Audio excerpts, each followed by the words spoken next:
Alright folks, welcome back to our playthrough of Doom the board game. We are getting set up here for our next episode. The Marines have cleared the first room here. Now we've got this last room with the two doors. Once we open up the doors, these portals here will activate and spawn in more demons. We are playing through the tutorial mission. However, of course, we are playing through with the full set of rules.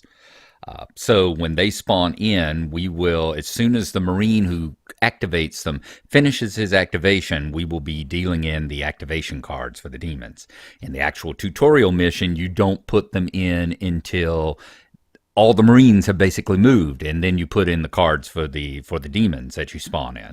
That's another reason why I really believe that you probably I think that the person teaching the game, if you're going to be, for instance, in my case, if you're going to be the primary player, the primary teacher, that you should play through the tutorial mission once to get the basics of it, and then play through it a second time or so, like we're doing here with the full set of rules, so you can learn all the rules. Because Doom the board game is just one of those games where playing the tutorial mission without all the rules is going to screw you up a little bit later. And it also introduces a bunch of weird ideas, like there not being any cover in the game. So yeah. Anyway, we are going to open up these doors here in a second. Spawn. Since the last episode, you'll notice the Marines are in different locations. I allowed them to continue moving around and collect items and all. For instance, Delta moved over here and picked up the rocket launcher. So they are ready to go with the rocket launcher, as you see. So they now have their heavy assault, the combat shotgun, and the rocket launcher. They have been dealt into the deck, and the first two have actually been unloaded here into the rocket salvo. Alpha used his cards to move over here, grab the health kit that was sitting right over here in this corner. So you'll notice he got the 5 points from the health kit, and he is back to full health. So we have a bunch of Marines that are full health. We still have one health pack on the board right over here up underneath Bravo. So we are ready to go. I have considered, in fact, I posted a message on the Doom message boards on Board Game Geek about what do you do in this situation where you're in a quote-unquote safe room and there are no demons on the board. Because there won't be any more demons until we open up this door here. And it's like, do you continue playing cards to have the Marines move around and continue cycling through their deck, to allow them to move and pick up stuff? Do you allow them to just move wherever they want to and don't worry about cards for moving? In this instance, since it was being all done off camera, and I found out it was only a couple of cards for each of them. I think the most cards we had to play was, Alpha had to play 3. They played a sprint to move over here to the health pack, and then they played like they played a bonus card to move part of the way back, and then they played a regular card on the next turn to move all the way back over here. So I don't think I would make them draw cards. I wouldn't go, okay, Alpha, your turn. Okay, Beta, your turn. Okay, Gamma, your Charlie, Bravo, y'all's turn. I would just pick one, say, okay, Alpha, what are you going to do? Where are you going to go? Spend the cards until you get to what you want, and keep, cycle through the deck until you get to the position you want to be and do the things you want to do. That's the way I handled it. There really are no rules in any of the game about that. So according, by the way the game is played, you would just keep drawing activation cards over here and say, okay, Alpha, it's your turn. Okay, Charlie, it's your turn. Okay, Delta. I just chose to have one of them do it, spend enough cards to get done what he wanted to do, and then move to the next guy and had him spend enough cards. So there we are. We're set to go, and we're going to get going here. Everybody's got their hands ready. And over here, we have dealt out the next 5 cards. We kept the explosive burst, but we've dealt out another 5 cards for the invader player. We have our deck set up here with the 4 Marine cards in it, because right now there are no aliens on the map, or demons on the map. So we are about to pull a card and see who it is who is going to spawn the portals to become active. And it is going to be Charlie. Okay, so Charlie here gets to be the bunny. He doesn't have anything special going on. He's got his black ops, is that he can avoid the cost of difficult terrain, but there isn't any coming up. So what are we looking at as far as his movement points? He has got 2 up close and personal and a double barrel blast. All 3 of them are main actions, as you see here, so we might as well burn this one. Only these 2 have speed listed on them, so he is going to burn this, and he's going to get 4 points. That is pretty much going to be his action this turn, although he will have a 3-range combat in which he will get to do some splash damage as well, some spread damage from the shotgun. So we're looking at 3. I left all of them off here to the side. I could have put them in front. To actually activate a door, you have to be in front of it. You have to be adjacent. And to be adjacent to a door, you have to share a border with it. We could have put all of them there, but I wanted to ensure that at least, I didn't know who was going to be opening the door, so I wanted to make sure the other 3 at least had a little bit of cover. He's going to burn 1 point to move there. He's going to burn the next point to get rid of the door. And now we get to spawn in the forces of evil. So the way you do that is, let me go ahead and unlock these. You just flip them. That shows they are now active. Nope, not that. We just want to flip the actual portal card. Let me unlock it and flip it. There we go. Both portals are now active. So we are going to run over here to the invader player and flip over his invasion card now and see what it is that he's going to have the chance of spawning in. So we come over here to where the invader player sits. We go to the invasion card here. We flip it over. Remember, this is usually kept hidden from the player, so they really don't know, at least the first time you play through a scenario, they really don't know what it is that's going to be coming at them. And even if they know the card, they don't know what, because you can pick either side. For instance, for the blue portal, we can choose 3 imps, or we can choose 2 possessed soldiers. For the yellow one, we can choose 2 imps and 2 Keiko-demon, or possessed soldier and 2 pinkies. So he doesn't know what we're going to be pulling out. In fact, the third one, there are no red tokens on here, but as you see, if there were, you'd have 3 imps and 4 possessed soldiers versus a Keiko-demon, 2 mancubus, and 2 argent tokens. So you can also get argent tokens this way as well. So I'm thinking what we are going to do is we are going to throw 2 possessed out there. We're going to choose this one, 2 possessed. We're going to choose 2 imps and 2 Keiko-demons. And that is what we've got set up here to go.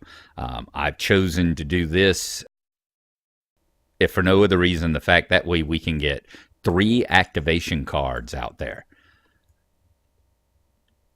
Because at the end of Charlie's turn, we're going to put the demon cards into the deck. So we're going to put 3 demon cards, 1 for the imps, 1 for the Keiko demons, 1 for the best possessed soldiers, are going to go into that deck. So at that point, it's going to be 50-50, whether it's going to be one of the other Marines or whether it's going to be one of the group of demons who are going to move. So we'll take care of that. The other thing I want to do is I ignored this. At the beginning of the turn here, I was going to go ahead and play this card, Paranoia. This one has to be played at the start of the activation phase, which is what we are. And for each Marine, I can go to the top card of their action deck and either put it on the top or the bottom. So for each one of these, I get a Paranoia move. And I guess it's Paranoia because the Marine is, I'm looking at it, he's not. So it's like, am I... Ooh, a 4 speed, a 4 range activation. Yeah, we're going to put that on the bottom of his deck. But see, that's part of it. He doesn't know, am I ditching a really, really good card? Or am I ditching just a crappy card? And he just thinks I'm ditching a good card. So he gets to be real paranoid about it. Ooh, that's another good one. 3 speed and a 6 range attack with 3 dice. Yeah, we'll put that on the bottom of the deck too. Of course, if you're sitting here and you've only got 1 card left in your draw deck, that could be an issue like this. He's got 2 cards. So let's see. 3-round burst. Yeah, let's put that on the bottom. Have no idea what that one is. But the 3-round burst won't be coming up during the next volley anyway. And this one, we already know this is the 3rd of his rocket cards because he had picked up the rocket last turn, and they always go, when you pick up a weapon, you shuffle them up and then they go on top of the deck so that they're already available. Well, he dealt out the next 2 whenever he had empty spaces, but he's not going to get the lock-on burst. It's going to be a while before it pops up. So we're definitely going to put it on the bottom. So we've taken care of Paranoia now. And we were working through, let's spawn in the demons. Now, the demons have to be spawned in. They have to be adjacent to the portal that they came on. So the 2 possessed soldiers have to be placed next to, we'll go ahead and flip their card. They have to be placed next to the blue portal. Okay. So I am going to put one of them right over here. Whoops. Okay. One. Remember what I told you about playing on Tabletop Sim. Don't be lazy. Rotate the map so that you're actually looking at the space rather than try and put somebody down on a space on the other side of one of these damn walls that I've put in here. Okay, so that one is there. The next one I am going to put right over here. Yeah, we'll put the other one right over here. That gives me the longest range from Charlie that it is possible to get. So I'm thinking that if he wants to hurt us, he's going to have to move up a little bit. Thankfully, he doesn't have the rocket launcher or anything. So that is the blue portal. It has been taken off. So once a portal is spawned in, you remove it from the board. So the blue portal has now been spawned. They only spawn, in this particular scenario, they only spawn once. Some of the portals sit there and continue spawning monsters constantly until you deactivate them in some shape, form, or fashion. So now the yellow portal, we've got to spawn it in. And it is the one that is going to get the 2 imps and the 2 Keiko demons. So now I get to decide where I'm going to put them. Let's go ahead and flip them over. Is that the Keiko demon? Yep, that's the Keiko demon. So this is the pinky that we're just never going to see on this particular round here. Okay, the 2 imps and the 2 Keiko demons. Let's move them over here and decide where we are going to put them. They have to be adjacent or on the portal. So I am going to put Keiko demon back here. Yep. Put one there. I will put one of them here. I'm going to put an imp here. And I will put an imp here, I think. I kind of want to try to keep them from being as adjacent as possible. I mean, it's still going to be whoever, I'm afraid, Alpha. When Alpha, you know, he's our up close and personal specialist. So he's going to be within 2 whenever he gets there. But, actually, let's move him back here.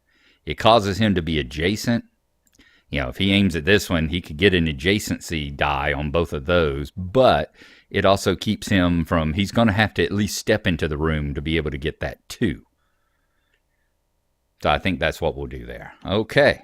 So that has got both of the portals spawned now. We've got 2 imps, 2 possessed soldiers, and 2 Keiko demons ready for the battle. Charlie has still got, he has moved 2. And on his card over here, we were looking at a speed of 4. His weapons, he has ranges of 3. So what's Charlie going to do now? Charlie could move up. Let's see. He's got 1, 2, 3. He can shoot at this one. He could shoot at this one. That's going to give him 2 points left that he could then move and get in cover. He could go 1, 2 and come over here because he's gone 1, 2 and then 1, 2. because he's got 4 action points. Is that correct? 4 speed? Yeah, he's got a 4 speed. I think that's what we're going to do. We're going to go, that possessed soldier is in a range of 3. He is behind cover. Let's grab our line pointer, our line stick over here, and let's zoom on in. So you draw from any corner on this space and to any corner on the others. You see, he can see that corner. He could see that corner, but he can't see these. He couldn't see the back corner over here. So in that case, the Marine there, the possessed soldier is in cover. Now, see, facing the other way, Charlie is in the open. If the possessed Marine was going, see, he goes from here, and Charlie's in cover. I mean, Charlie is not in cover because Charlie is visible, he's visible, he's visible, and he's visible. Charlie is standing totally in the open here. The Marine is the possessed is behind a wall. That's why you don't measure from center to center, because center to center comes across, and it would basically cross that corner there, and both people would be, neither one would actually be in cover that way, and that's obviously not true. The Marine, the possessed here, has got a wall over here. That's why you go from the corners. It seems a little counterintuitive, and it seems a little off, especially for those of us, and like I said, I had to get used to it too, because I'm one of those people who's used to drawing from center of hex to center of hex to center of hex, or center of square to center of square. But this right here, actually, it makes sense in its own way. You know, everything's an approximation. If you go from center to center, that's an approximation of what happens. If you go from corner to any corner, that's an approximation. What the developers have said is that this is not exactly where the Marine is standing or the possessed is standing. He's somewhere in this square moving about, dodging and jinking and up against the wall and peeking out and all that sort of thing. Charlie's the same way. Charlie's moving anywhere in this square area. Unfortunately for him, there's nothing anywhere near that square area for him to be covered by. If he was over here, he would be. If he's here, he's not. So the Marine, the possessed, will have cover, which means that he'll get to, if we don't like his damage roll, his damage card, he'll get to draw another one. So Charlie's going to shoot at him here. He has got a range of 3, and he gets to do 2 black dice and a red dice. That's going to be with his super shotgun. Wow, that's a long range for a shotgun. Okay, 1 red and 2 black. 1, 2, and 3. And is there anything special on? The special is that there's going to be splash damage. There will be some spread damage, and that other possessed soldier there is adjacent to him. So he will have a chance of getting some splash damage from it. What did we get? We've got a 1, 2, 3, 4. So 4 dice, or 4 points of damage on this first possessed soldier here. So now he would draw for his, let's see, does possessed soldier have any special things? Nope, we don't have any Overwatch or anything like that going on. I want to check a card. Was there anything about playing, attacking a target while they're attacking? Demon performs attack and demon performs attack. Okay, everything up here is for us when we're attacking. So we are out of event cards again. Let's reshuffle the deck. And let's draw the top one. 4 points, nothing. Oh, wow. Nothing. So he's behind cover, so we are definitely going to redraw that one. Got the special marking for a possessed soldier. Is not pushing the control button, because that just revolved me around again. Let us possessed. As you see, special marking down there is 2. So he automatically does 2 points of armor. So he is going to take 2 points of damage on that first possessed soldier. We will move that on up here. Drop it next to him. There we go. So he has taken 2 points of damage. Now, we got to look on what Charlie's shotgun says. After you perform this attack, you roll 1 red die and choose 1 figure adjacent to it, and that will get spread damage from the shotgun. The only one adjacent is the other possessed soldier. So we've got a 5 and 6 chance of doing at least 1 point of damage to him. And that's what we've done. 1 point of damage. So the next one gets a point of damage from the shotgun spread there. So we'll pull it on over. And we'll drop it down. All right, Charlie has now done 3 points of damage. 2 to one and 1 to the other guy. And he's got 2 points left now. So he is going to go 1 and 2. And he is going to move over here behind cover. And at that is the only thing. He doesn't have any bonuses. The only thing he had are all prime actions. So we get rid of that since it's the end of his turn now. And we're going to flip this. So he has got a reactive. He's got a magnum shot with his burst rifle now. And he can do this pretty much any time because it says after a hostile action performs an attack, you can play this card to perform the attack targeting that figure.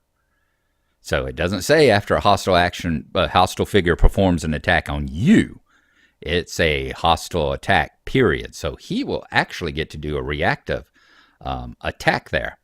And speaking of which, so will Bravo over here. Once Bravo gets a clean line of sight. Of course, you got to have a line of sight. That's part of it. But Bravo could do that as well. Okay, we have spawned in. That is Charlie. At this point, we now take 3 of these cards, put them in the deck. 1, 2, and 3. So we've now got a 6-card deck. Let's shuffle them up again. And then we draw to see who goes next. And next up is the Invader. So now we get to choose which one of these invaders, which one of, whether it's going to be the Imps, the Keiko Demons, or the Possessed, that we are going to move and attack with. So we have decided we are going to move the Possessed Soldier first. Get those 2 into the fray. They have a speed of 4. They have a range of 5. They're going to roll 1 red, 1 black, and when attacking, they can re-roll 1 die because they get that muscle memory for having been soldiers in the past. So let's get up here, see what we can do about moving them up so that they will be able to get a shot on our 2 Marines here. Okay. That speed of 4, I'm going to move this one first. He's going to move 1, and then he's going to move 2, and get right up here. Now, he has got a shot at Bravo, and he has a shot at Charlie. Charlie would be undercover because there's no way to draw a line to Charlie that doesn't pass through Bravo's square. You know, even if we draw a line from, let's say, this corner, where's it at? Right there. If we draw a line from this corner, well, we can hit 3 of them, but the 4th one here has to go through Bravo's square. So Charlie's undercover. However, Bravo is not undercover to us. We can draw a line to each and every single one so we can see all 3. Basically, we are leaning around this corner here with our gun and firing into that corner. And Bravo would have the same opportunity. If this was a case where Bravo was firing, he would have the same opportunity because he would be able to see every single bit of the square that the Possessed is in coming around that corner. So this is a case where even though the corner's there, both of them are considered to be able to lean around it and shoot anywhere into it. So we are going to do that. Now, he has got an attack with a range of 5. Obviously, we got plenty of range there, and he's a red die and a black die. I'm going to take a look at our event cards here right quick, see if there's any of those I want to play. Okay, we do have a card we're going to play. We're going to play Hellish Power. And as you see, play this card before rolling any dice for an attack targeting the Marine who has suffered the least damage or is tied for the least damage. Well, because Alpha picked up that med kit, all of our Marines are at 10 hit points. So they are all tied for having suffered the least amount of damage. So we are going to get to add 1 black die to our roll. So instead of him rolling 1 red and 1 black, he's going to get to roll 2 black and a red and get to re-roll 1 of them. So that is a very nice, very powerful card. Like I said, use every damn trick in the book, every sneaky trick in the book whenever you are the invader player. It's in paranoia, darkness, hellish power. Use everything you can to get those rolls. So here we go. We are going to roll. We got a 2, and a 1. We are going to re-roll this one because of the muscle memory that our Marine has. Can re-roll 1 die. So he is going to re-roll this one. Let's see. Lowest we can get is a 1. So there we go. 6 points. He has done 6 points to Bravo over here. All right, Bravo. I'm going to make sure you don't have... Do you have armor? Yes, he does. There we go. I thought you did. Bravo has armor, and it is a reactive. So while defending, you can play this card to add 2 defense. So we are already going to knock it down by 2. So instead of 6, we're already only doing 4 points of damage. So now, Bravo will get to pull a defensive card. And he has got a 1 on his defense. So we have managed to take off 3 points. And Bravo has now taken 3 points. Much better than 6. So he is now down to 7. Okay, he has got this right here, Magnum Shot. After a hostile figure performs an attack, you can play this card to perform this attack targeting that figure. So it has got a 6 range, and he is going to be able to roll 2 black dice. So we now get to do Magnum Shot and do a reactive attack against that possessed soldier. And as I said, what's good for the goose is good for the gander. This possessed soldier is out here in the open, has no cover because Bravo can lean around the corner and shoot at him. So he is going to roll a 2 dice attack against him, 2 black dice. And let's see how much we do to the possessed soldier. And this is the possessed soldier. It's already taken 2 points of damage. That wasn't a roll. Come on. Roll it. 4. Okay, so we have gotten a 4 here. The possessed soldier gets to draw for his defense. And he's got this special marking right there, which means that he is able to defend 2 points of it. So he takes a further 2 points, and he is now going to be at 4 points of damage. Now, possessed soldier, I think, has a total of 5, correct? Has a total of 5, and as you see there, he is staggered. So he is taken more than 3, so he is staggered at the moment. He has still got 2 movement points left. He moved 1 and 2, so now I'm going to move him back with his last 2, and we are going to go 1, and we are going to go 2. I'm going to get his staggered butt behind cover. Come on, get over here. There we go. We're going to get his staggered butt behind cover. We're going to get rid of the 2 marker here, and we are going to put up a 4 by him. Okay. So the possessed soldier here is now taken 4. He is staggered, and to represent him being staggered, what am I going to use over here? I'm going to use the damage marker. Since we aren't actually using damage markers for anything, since we're not using them to keep track of damage, I will put that on here. We'll put that along with him here to show that he has been staggered. That'll show that he is, remind us. Before here already tells us that he's staggered, but that's going to remind us that we've got a staggered soldier there. Okay. So next up, we've got his buddy here, and his buddy is now in the same situation. Movement of 4.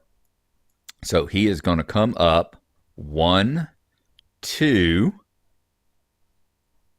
and at a 2, as he's firing on Bravo, he can shoot Bravo, but Bravo is under cover. Both of them are under cover. Bravo is under cover. Trying to see... Does he want to spend 1 more and move up, or does he want to go there, and then the 2 will allow him to move back? I think that's what we're going to do. We're going to go there, we're going to shoot Bravo under cover, and then we'll use the remaining 2 points to move back again. Okay, So as a possessed, once again, we are going to use another hellish power. Ah, he's not the least damaged now. He is actually the most damaged now. So that actually means that we can't use another hellish power on him. Okay. I am going to use this one actually. We're going to do Crippling Strike. And mostly to show y'all how Crippling Strikes and stuns work, okay? As you say this, play this before rolling any dice. We choose and remove one die. After we perform the attack, the defender becomes stunned. So, the possessed soldier has a black and a red. I am going to remove the red die. We won't roll the red die. We'll keep the black die because the black die is guaranteed to do at least a point of damage, at least on the die. Now, whatever he defends against, we'll have to see. And we've got a 2. So potentially we've done 2 against Bravo. Let's go back over here. Let him, he doesn't get to pull his armor out this time. Let's see how much he's going to defend against. He is going to defend 2. So we did 2 points and he defended 2 points. So he has not taken any points of damage. However, he has been stunned. You'll notice that card didn't say, let's go ahead and pull these 2 out so that we've got it set up and ready to go. And I wish that whoever is doing that would quit texting me. Sorry about that. That's a work text I had to take a look at. All right. So, we have got the, we've done his hand. He has defended against 2 points of damage, so he doesn't take any damage from this attack, but he does become stunned. So at this point, we are going to get a stun marker, which are right over here. So we're going to put a stun, whoops, not there, grab this. We're going to get the stun token, come over here, put that next to Bravo. Let's swing around so we can get it on the correct position there. So Bravo now has a stun marker. And Bravo will get a stun card. And we'll put it over here with him. And I believe the stuns, do believe that a stun, all of them have the exact same effects. And what the stun does is, while defending, you cannot reveal any cards for defense. Before rolling any dice for an attack, you have to choose and remove one die. And after you either attack or someone attacks you, you get to be unstunned. It's kind of the Marine equivalent of being staggered. So, after you perform the attack, the defender becomes stunned. Now, you see, it says after you perform the attack. I'm going to have to take a look right quick. Let me go take a look on the fact, and I'll see if the stun takes place before you draw any defensive cards. Because that's what it says, choose and remove. After you perform the attack, the defender becomes stunned, which means that he wouldn't be able to defend against those two points of damage. Let me take a look and see. Checking on the rules and on the forums, I found out that that is correct. He is able to defend against it, and then he becomes stunned. So it is the next attack against him, if there is one against him, that he will not be able to defend against. Or if he makes an attack, it's the one that his attack will be hampered because he's stunned. So that is the correct order to do it in. All right, this guy's moved twice. So does Charlie or Bravo have any kind of reactive attacks they can make? I don't believe they do. Yes, Charlie there has got a reactive magnum shot. So he can play this, target that figure, and perform a 6-range 2 black die attack against that possessed. Okay, so is Charlie within range? He is. 1, 2, 3. He is within range. He's going to get to roll 2 black dice. The possessed soldier is in cover because Charlie, Charlie's, or is he? No, he is not. He is in the open. Let's draw the line here. From this corner, Charlie can see that corner, and these 2 corners. He can see both of those because The wall there comes up to the corner, comes up to this line, but it doesn't cross that line. So Charlie's line crosses through it, crosses by it, but doesn't go through that wall. That corner does not count as cover. So this is a perfect example where Charlie would be in cover, but the possessed soldier here is not. So Charlie gets to do a 2 black die attack against him. We will do that now. The possessed will get to do his defense, of course. Charlie has done 3 dice. So the possessed will get to do his defense. 3 points, that is. Sorry. Don't know why I keep calling the pips dice. It has been late. Ooh, and there is no defense. So he is not in cover. He is in the open. So he has to take that, and he is going to buy 3 points of damage. He has already got the 1, so he is now up to 4 points of damage as well. Let's take this off the board and delete it. We are going to put a 4 over here, and he is going to use his last 2 points. Remember, he was here, wasn't he? I think so. He went 1 and 2. He is going to use his last 2 to at least get over here and get out of cover. So let's put a 4 by him. And he is going to be staggered as well. So we are going to grab one of these damage markers here, put it over here beside him, and so that we'll know that he is also a staggered monster on the board. All right, we got 2 that are sitting here flashing orange and staggered right now. That is both the possessed soldiers that have moved. So we will come over here. We will not flip him. We will pick him up and then exhaust the card, tap the card, and we know the possessed soldiers have had their turn. So the next time an invader gets drawn, it cannot be one of them. Okay, so next up we will be drawing the dice, drawing the cards, the initiative cards, and we'll be seeing which one goes next. Is it going to be one of the other 3 Marines? Is it going to be one of the imps or the Keiko demons? And we will see you then.